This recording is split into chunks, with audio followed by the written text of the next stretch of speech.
So mga par, matapos nga po magsampa ng kaso sa Mayweather Jr. sa Showtime Sports at humingi ito ng danyos na $340 million dahil sa pagchupi daw nila kay Floyd nung aktibo pa ito sa boxing sports. Lalo na sa kinita ni Floyd sa bakbakan nito kay Manny Pacquiao kung saan mga idol, tila hindi pa nga po nakakalipas ang isang linggo, binalik agad kay Floyd ang kaso na sinampa sa kanya ng Showtime dahil formal po naghain ng kaso ang may-ari ng mamahalin na kondo sa New York. Meron pa daw kasi mga idol hindi nabayaran si Mayweather Jr. matapos ito na malagi sa kanila ng ilang araw kung saan mga boss humihingi sila ng $300,000 o halos 20 million pesos para sa pera natin. Kasama na daw dyan ang danyos matapos ilang buwan na daw tinatakasan ni Floyd ang kanyang bayarin. Well, isang masamang balita to mga idol para kay Kalbo. Akala natin mga idol, simpleng problema lang talaga ang meron si Floyd sa pera na nagbebenta lang ito ng asset para makapambayad ng utang na kung tutuusin mga idol walang problema yon dahil nagle-liquidate lamang ng ilang pirasong pagmamayari si Floyd pero sinisingil ka sa utang mo sa kondo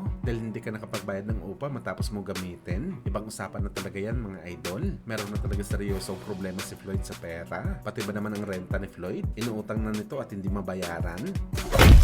Samantala sa naging panayam naman po ni Mario Barrios, hindi naman direktang sinabi ng WBC welterweight champion kung sino ang pinakamalakas na fighter na kanyang nakalaban. Parang tinumbok naman ito mga idol ang kanyang sagot na mahirap daw magsalita sa ganitong bagay dahil ayaw daw nito mag-disrespect ng kanyang kalaban na malakas. Pero kung pagbabasihan daw mga idol, matik daw talaga sasabihin ni Barrios na mas malakas daw ang fighter kung sino ang nagpabagsak sa kanya sa bakbakan kaysa sa hindi nagpabagsak sa kanya sa laban. So ibig sabihin nito mga boss, si Tank Davis ang pinakamalakas na kinalaban ni Barrios at hindi si Keith Thurman dahil si Tank Davis lamang ang nagpagapang kay Mario Barrios ng ilang beses. Pero kung sa sariling opinion natin mga boss, magkaibang sitwasyon talaga si Keith Thurman at Tank Davis. Si Barrios nilabanan nito si Davis Boy na merong rehydration clause at hirap na ito sa timbang na 140 pounds. Sa madaling salita mga idol, bigat talaga si Barrios nang nilabanan nito si Davis. Samantala nang pinalagan nito si Thurman, bulto na ang katawan ni Barrios dahil sa 147 na sila naglaban at walang gipitan sa timbangan.